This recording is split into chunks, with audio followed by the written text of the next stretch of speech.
Hello guys, welcome back to the channel. In this video I'm gonna help a friend building a budget server for running some Storj nodes. We made sure that we used mostly parts that we already had. He had one big drive, another medium-sized drive, and then some smaller drives. We used a case that we already had, and we were able to fit 9 drives in there that he can always upgrade in the future. This is just a small build video, so I hope you enjoy.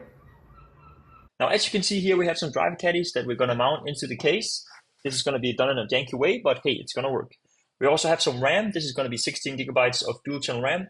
And we have a normal MOBO with an i5 8 Gen, as you can see right here, which is plenty fine for this kind of setup.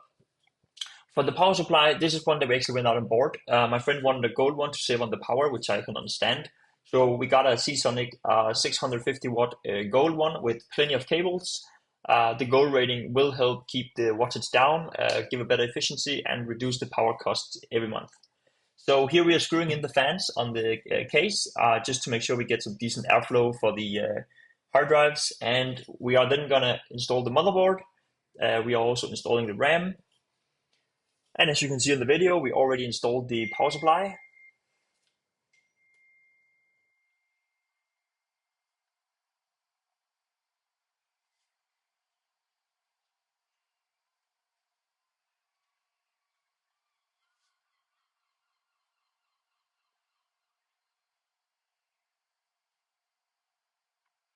Now that the RAM has been installed, we can go ahead and install some of the power connectors into the case. We will not show all of these, but the motherboard connector is being plugged in right here.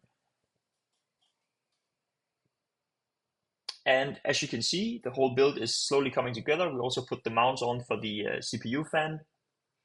And we're plugging in the PCIe cable into the PSU, this way that not the PCIe cable, sorry, the SATA cable, so that we can wire up the SSD. Now, we have 2 SSDs in this build, one for the OS drive and one for caching the Storj logs and Storj database. We have just mounted them with double-sided tape. This is because that we are using all of the hard drive space for the larger HDDs, and you can very fine easily just mount this with some double-sided tape. That's completely fine.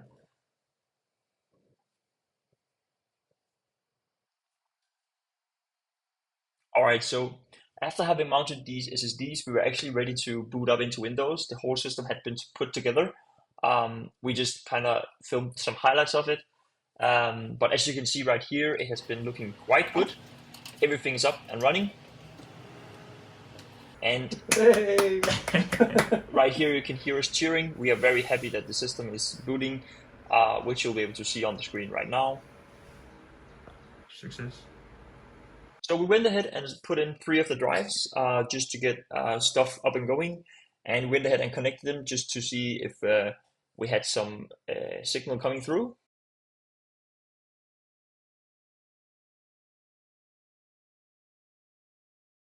And just like that, the first iteration of the PC was done. So we went ahead and decided to screw in all of the other hard disks that he's going to be using in the server. This was done with appropriate screws into the mounting brackets so that we could later on slide all the drives in. We also went ahead and put some markings on. As you can see, some of them says Storj and Storj 1. This is just because he wants to be able to keep track of what drives is in there so he can upgrade later on.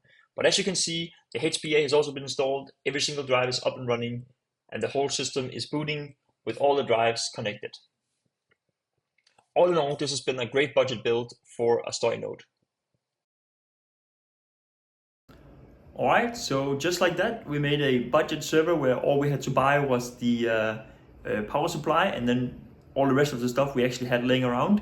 As you can see on the screenshot right here, all the nodes are running perfectly fine. The server is ready, it's up and going, and whenever my friend wants to, he can always upgrade the drives if he wants more disk space allocated to Storj. So thank you guys so much for watching this little quick build video. Have a great one, and bye.